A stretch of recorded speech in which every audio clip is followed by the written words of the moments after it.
ಇದು ನ್ಯೂಸ್ 18 ಕನ್ನಡದ digital content. ನಾನು ಚಂದ್ರಕಾಂತ್ ಸುಗಂಧಿ. ಬೆಳಗಾವಿ ಜಿಲ್ಲೆಯಲ್ಲಿ ಈಗ ಮತ್ತೊಂದು ಚುನಾವಣೆಯ ಭರ್ಜರಿ ತಯಾರಿ ನಡೀತದೆ. ಇತ್ತೀಚೆಗೆ ಹುಕ್ಕೇರಿ ವಿದ್ಯುತ್ ಸಹಕಾರ ಸಂಘದ ಚುನಾವಣೆಯಲ್ಲಿ ಜಾರಕಿಹೊಳಿ ಸಹೋದರರಿಗೆ ಹಿನ್ನಡೆ ಆಗಿತ್ತು. ಈಗ ಮತ್ತೊಂದು ದೊಡ್ಡ ಅಖಾಡ ಬೆಳಗಾವಿ ಜಿಲ್ಲೆಯಾದ್ಯಂತ ಸಿದ್ಧಗೊಂಡಿರ್ತಕ್ಕಂಥದ್ದು. ಬೆಳಗಾವಿ ಡಿಸಿಸಿ ಬ್ಯಾಂಕ್ ಚುನಾವಣೆಗೆ ಈಗಾಗಲೇ ನಾಮಪತ್ರ ಸಲ್ಲಿಕೆ ಪ್ರಕ್ರಿಯೆ ಆರಂಭವಾಗಿದೆ. ಈ ಪ್ರಕ್ರಿಯೆ ಏನು ಅಂತಂದ್ರೆ ಈಗ ಅಕ್ಟೋಬರ್ 4ರಿಂದ ಆರಂಭವಾಗಿದ್ದು ಅಕ್ಟೋಬರ್ 11ರವರೆಗೆ ನಾಮಪತ್ರ ಪ್ರಕ್ರಿಯೆ ನಡೆಯಲಿದೆ. ಅಕ್ಟೋಬರ್ 12ರಂದು ನಾಮಪತ್ರ ಪರಿಶೀಲನೆ, 13ರಂದು ನಾಮಪತ್ರಗಳ ಹಿಂಪಡೆಯುವ ಕೊನೆಯ ದಿನ ಆಗಿರ್ತಕ್ಕಂಥದ್ದು. ಅಕ್ಟೋಬರ್ 19ಕ್ಕೆ ನಿರ್ಣಾಯಕ ಚುನಾವಣೆ ಈಗ ನಡೆಯಲಿದ್ದು ಈಗ ಬೆಳಗಾವಿ ಜಿಲ್ಲೆಯಾದ್ಯಂತ ಜಾರಕಿಹೊಳಿ ಸಹೋದರರು ತಮ್ಮ ಪ್ಯಾನೆಲ್ನ ಅಭ್ಯರ್ಥಿಗಳನ್ನ ಘೋಷಣೆ ಮಾಡಿದ್ದಾರೆ. ಆದರೆ ಕೊನೆಯ ಘಟ್ಟದಲ್ಲಿ ಈಗ ಸಮೀಕರಣ ಬದಲಾಗುವಂತ ಆತಂಕ ಸೃಷ್ಟಿಯಾಗಿರ್ತಕ್ಕಂಥದ್ದು. ನಿರ್ಭೀತ, ನಿಷ್ಪಕ್ಷಪಾತ, ವಿಶ್ವಾಸಾರ್ಹ ಸುದ್ದಿಗಳಿಗೆ ಮತ್ತೊಂದು ಹೆಸರಾಗಿರುವಂತ ನ್ಯೂಸ್ 18 ಕನ್ನಡ ಈಗ ಆಪ್ನಲ್ಲೂ ಲಭ್ಯವಿದೆ. ದಯವಿಟ್ಟು ಇಲ್ಲಿರುವ QR ಕೋಡ್ ಅನ್ನ ಸ್ಕ್ಯಾನ್ ಮಾಡಿಕೊಂಡು ಆಪ್ ಅನ್ನ ಡೌನ್ಲೋಡ್ ಮಾಡೋದಕ್ಕೆ ಮರಿಬೇಡಿ. ನಿಮ್ಮ ಬೆಂಬಲ ಹೀಗೆ ಸದಾ ನಮ್ಮೊಂದಿಗಿರಲಿ. ಧನ್ಯವಾದ.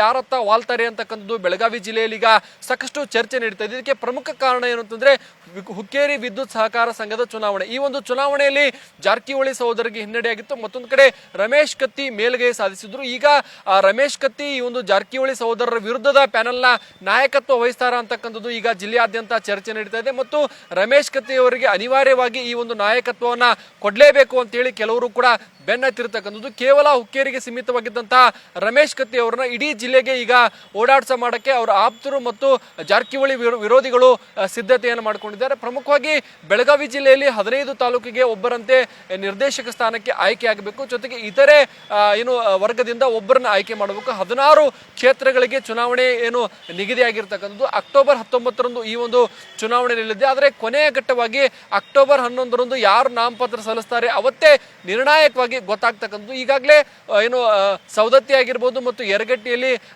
ಜಾರಕಿಹೊಳಿ ಸಹೋದರರು ಒಬ್ಬೊಬ್ಬ ಅಭ್ಯರ್ಥಿಯನ್ನು ಹಾಕ್ತೀವಿ, ಅವನು ಅವಿರೋಧ ಮಾಡ್ತೀವಿ ಅಂತ ಹೇಳಿ ತೀರ್ಮಾನವನ್ನು ಮಾಡಿದ್ರು. ಈ ಒಂದು ಈಗಿನ ಸದ್ಯ ಸಮೀಕರಣ ಬದಲಾಗಿದ್ದು ಯಾವೆಲ್ಲ ಬದಲಾವಣೆಗಳಾಗುತ್ತೆ ಅಂತಕ್ಕಂಥದ್ದು ಸಾಕಷ್ಟು ಕುತೂಹಲಕ್ಕೆ ಕಾರಣವಾಗಿದೆ. ಪ್ರಮುಖವಾಗಿ ಡಿಸಿಸಿ ಬ್ಯಾಂಕ್ ಚುನಾವಣೆಯಲ್ಲಿ ಈ ಬಾರಿ ಕಿತ್ತೂರಿನಲ್ಲಿ ದೊಡ್ಡ ಮಟ್ಟದ ಫೈಟ್ ಕಂಡು ಬಂದಿತ್ತು ಮತ್ತು ಅದೇ ರೀತಿ ರಾಮದುರ್ಗದಲ್ಲೂ ಕೂಡ ಎರಡು ಬಣಗಳು ಒಂದಾಗುವಂತ ಸಾಧ್ಯತೆ ಇದೆ. ಅಲ್ಲೂ ಕೂಡ ಒಂದು ರೋಚಕ ಹಣಾಹಣಿ ಇರ್ತಕ್ಕಂಥದ್ದು. ಈ ಒಂದು ಡಿಸಿಸಿ ಬ್ಯಾಂಕ್ ಚುನಾವಣೆ ಇಷ್ಟೊಂದು ಪ್ರತಿಷ್ಠೆಯಾಗಕ್ಕೆ ಕಾರಣ ಏನು ಅಂತಂದ್ರೆ ಇದು ಮುಂದಿನ ಲೋಕಸಭೆ ಮತ್ತು ವಿಧಾನಸಭೆ ಹಾಗೆಯೇ ಜಿಲ್ಲಾ ಪಂಚಾಯತ್, ತಾಲೂಕು ಪಂಚಾಯತ್ ಅನ್ನ ಅಲ್ಲಿನ ಯಾರು ಗೆಲ್ಲಬೇಕು ಯಾರು ಸೋಲ್ಬೇಕು ಅಂತಕ್ಕಂಥದ್ದು ಇಲ್ಲೇ ನಿರ್ಣಯ ಆಗ್ತಕ್ಕಂಥದ್ದು. ಮತ್ತು ಬೆಳಗಾವಿ ಡಿಸಿಸಿ ಬ್ಯಾಂಕ್ ನಿರ್ದೇಶಕರಾದ್ರೆ ಜನರೊಂದಿಗೆ ಮತ್ತು ರೈತರೊಂದಿಗೆ ಸಂಪರ್ಕ ಸುಲಭ ಅಂತಕ್ಕಂಥದ್ದು ಇಲ್ಲಿನ ರಾಜಕಾರಣಿಗಳ ಲೆಕ್ಕಾಚಾರವಾಗಿದೆ. ಕಳೆದ 20 ವರ್ಷಗಳಿಂದಲೂ ಕೂಡ ಈ ಒಂದು ಡಿಸಿಸಿ ಬ್ಯಾಂಕ್ ಮೇಲೆ ಹಿಡಿತ ಸಾಧಿಸಕ್ಕೆ ಇಲ್ಲಿನ ರಾಜಕಾರಣಿಗಳು ಪೈಪೋಟಿಯನ್ನು ನಡೆಸ್ತಾ ಇದ್ದಾರೆ. ಆದರೆ ಕಳೆದ 10 ವರ್ಷಗಳಿಂದಲೂ ಕೂಡ ಜಾರಕಿಹೊಳಿ ಸಹೋದರರು ಡಿಸಿಸಿ ಬ್ಯಾಂಕ್ ನಲ್ಲಿ ನಿರ್ಣಾಯಕ ಪಾತ್ರವನ್ನು ವಹಿಸಿದ್ರು. ಜಾರಕಿಹೊಳಿ ಸಹೋದರರು ಮತ್ತು ಕತ್ತಿ ಅವರು ಕೂಡಿಕೊಂಡು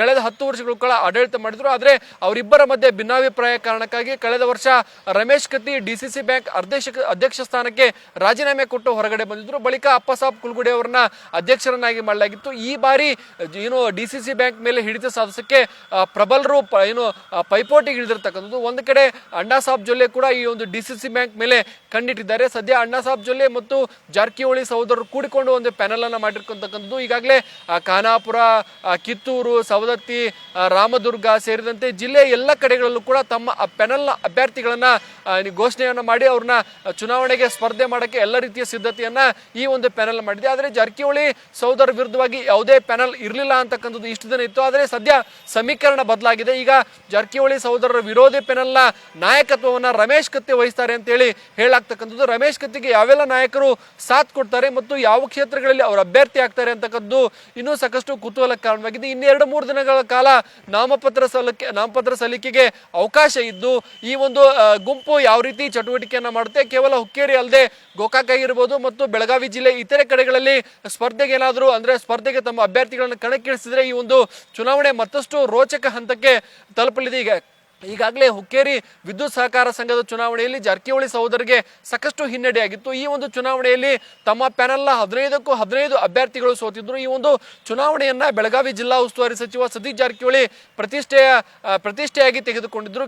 ಒಂದು ತಿಂಗಳು ಕಾಲ ಪ್ರಚಾರವನ್ನ ಮಾಡಿದ್ರು. ಸತೀಶ್ ಜಾರಕಿಹೊಳಿಗೆ ಅವರ ಸಹೋದರ ಬಾಲಚಂದ್ರ ಜಾರಕಿಹೊಳಿ ಆಗಿರ್ಬೋದು, ಲಖನ್ ಜಾರಕಿಹೊಳಿ ಸಾಥನ್ನ ಕೊಟ್ಟಿದ್ರು. ಅದೇ ರೀತಿ ಅಣ್ಣಾ ಸಾಹೇಬ್ ಜೊಲ್ಲೆ ಕೂಡ ಬಂದು ಹುಕ್ಕೇರಿಯಲ್ಲಿ ಪ್ರಚಾರ ಮಾಡಿದ್ರು. ಈ ಒಂದು ಚುನಾವಣೆಯಲ್ಲಿ ಜಾರಕಿಹೊಳಿ ಸಹೋದರರು ಮುಗ್ಗರಿಸಿದ್ರು. ಹೀಗಾಗಿ ಅವರ ವಿರೋಧಿಗಳು ಈಗ ಇದನ್ನ ಮುಂದಿಟ್ಕೊಂಡು ಮುಂದಿನ ಡಿಸಿಸಿ ಬ್ಯಾಂಕ್ನಲ್ಲೂ ಕೂಡ ಇದೇ ಹಸ್ತವನ್ನ ಪ್ರಯೋಗ ಮಾಡಬೇಕು ಅಂತಕ್ಕಂಥ ಲೆಕ್ಕಾಚಾರವನ್ನು ಹಾಕೊಂಡಿದ್ದಾರೆ. ಈಗಾಗಲೇ ಜಾರಕಿಹೊಳಿ ಸಹೋದರರು ಲಕ್ಷ್ಮೀ ಹೆಬ್ಬಾಳ್ಕರ್ ಅವ್ರನ್ನ ಡಿಸಿಸಿ ಬ್ಯಾಂಕ್ ಚುನಾವಣೆಯಿಂದ ದೂರ ಇಡಕ್ಕೆ ಏನು ಪ್ರಯತ್ನ ಮಾಡಿದ್ರು, ಅದು ಸಕ್ಸಸ್ ಕೂಡ ಆಗಿದ್ರು. ಮತ್ತು ಈಗಾಗಲೇ ಏನು ಚಂದ್ರರಾಜ್ ಜಾರಕಿಹೊಳಿ ಕೂಡ ಈ ಒಂದು ಜಾರಕಿಹೊಳಿ ಪೆನಲ್ನಲ್ಲಿ ಇರ್ತಕ್ಕಂಥ ಚಂದ್ರರಾಜ್ ಜಾರಕಿಹೊಳಿ ಏನು ಬೆಳಗಾವಿ ಡಿಸಿಸಿ ಬ್ಯಾಂಕ್ ಬದಲಾಗಿ ಅವರಿಗೆ ಖಾನಾಪುರದ ಏನು ಕಿತ್ತೂರಿನ ಮಲಪ್ರಭಾ ಸಹಕಾರಿ ಸಕ್ಕರೆ ಕಾರ್ಖಾನೆ ಅವರ ವಶಕ್ಕೆ ಬಂದಿರತಕ್ಕಂಥದ್ದು. ಇನ್ನು ಆ ಅಧ್ಯಕ್ಷ ಚುನಾವಣೆ ಆಗಬೇಕಿದೆ, ಯಾಕಂದ್ರೆ ಅವರ ಪೆನಲ್ ಸಂಪೂರ್ಣವಾಗಿ ಅಲ್ಲಿ ಗೆದ್ದಿರ್ತಕ್ಕಂಥದ್ದು. ಈಗ ಡಿಸಿಸಿ ಬ್ಯಾಂಕ್ ಚುನಾವಣೆಯಲ್ಲಿ ಸಮೀಕರಣ ಬದಲಾದರೆ ಅದರ ನಾಯಕತ್ವವನ್ನು ರಮೇಶ್ ಕತ್ತಿ ವಹಿಸಿದ್ರೆ, ಎಲ್ಲೆಲ್ಲಿ ಜಾರಕಿಹೊಳಿ ಸಹೋದರರು ಅವಿರೋಧ ಆಯ್ಕೆ ಮಾಡಬೇಕು ಅಂತ ಅನ್ಕೊಂಡಿದ್ದಾರೆ ಅಲ್ಲಿ ಅಭ್ಯರ್ಥಿಯನ್ನ ಹಾಕುವಂತ